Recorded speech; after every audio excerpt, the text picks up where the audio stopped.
আমি একটা ওটস দিয়ে খিচুড়ি করব, একটু শেয়ার করি আপনাদের সাথে। এখানে মসুর ডাল আর মুগ ডাল নিয়েছি, একটু পেঁয়াজ রসুন কেটে নিয়েছি। তো আসলে খিচুড়িটা করব তিতিরের আগামী দিন পরীক্ষা, তো বৃত্তি পরীক্ষা আগামী দিন। তো সে তো এমনিতে একটু দুষ্ট প্রকৃতির, পড়তে তো মোটেই চায় না।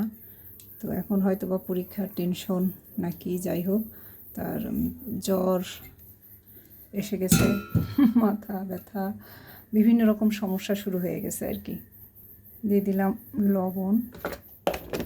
আর সারাদিনে এই জন্য তিতিরের যেটা করছি, সকাল থেকে ঘুম থেকে উঠে এসে লেবু আর স্পিরুলিনা শরবত খাইছে, হলুদের গুঁড়া। আমার ছাদ বাগানের মরিচ দিলাম। আর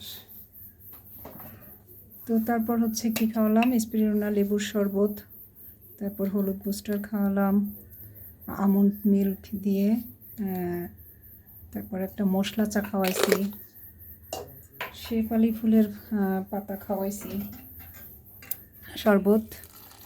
আর যেটা করছি, যখনই দেখলাম যে না তারপরও জ্বরটা চলে আসছে, তখন যেটা করছি যে গরম জলের মধ্যে আদা লেবু স্লাইস করে কেটে, এটা হচ্ছে সেই ঘাস খাওয়া, একদম কি বলবো এটাকে বিলোনা ঘি বলে, মানে একদম সে আয়ুর্বেদিক শাস্ত্রে যে ঘিয়ের কথা বলা হয় সেই ঘি দিয়ে দিলাম।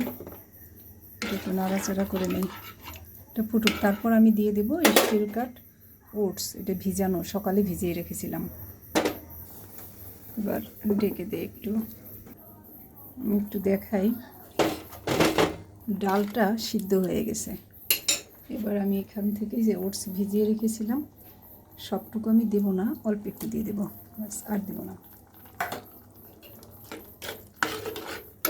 ওটস দিয়ে খুব সিম্পল একটা খিচুড়ি, এবং এটা মানে ওর এখন যে শরীরের অবস্থা, জ্বর নেই তবে জ্বর ভাব, সারাদিনে ভাত খায়নি, এটা খেতেও ভালো লাগবে আর ওর শরীরের জন্য উপকারও হবে। পড়তেছে সে, একটু দেখাই। এই যে রান্না কিন্তু শেষ, চমৎকার খিচুড়ি, এবং এটা কিন্তু ছোটো বাচ্চাদেরও খাওয়াতে পারেন।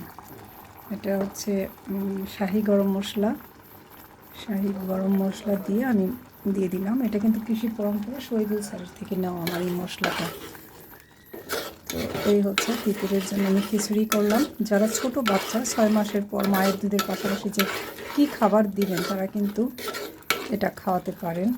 চুলাটা বন্ধ করে দিই, ঠান্ডা করে রসুনের আচার আছে, যদি ও খেতেছে রসুনের আচার দিয়ে খাবে, ও যেভাবে ভালো খেতেছে সেভাবে আমি ওকে এটা খাইয়ে দেবো।